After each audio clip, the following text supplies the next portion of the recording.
Wednesday night saw the final installment of a Stanford University course and public lecture series on race, policing, and mass incarceration.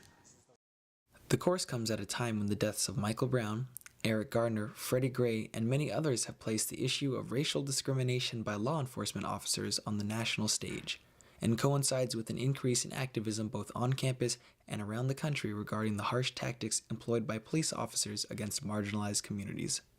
We've, for 6 weeks, been doing a class on race, policing, and mass incarceration, and tonight we culminated with talking about the role that the arts can play in transforming people's minds and leading to change around policing and mass incarceration, the crisis that we're seeing in the U.S. right now.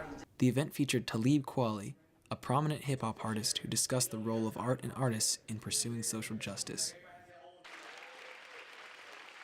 Coming into this, I honestly didn't know much about the issues of mass incarceration in the U.S., and I think this has been a really eye-opening thing. It's now a topic that I'm a lot more interested in, something I want to have more discussions with people about, something I want to read more about, something I want to educate myself about.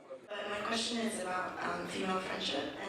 Talib, who visited Stanford previously in 2004, answered audience questions on police brutality, Twitter, and female friendships.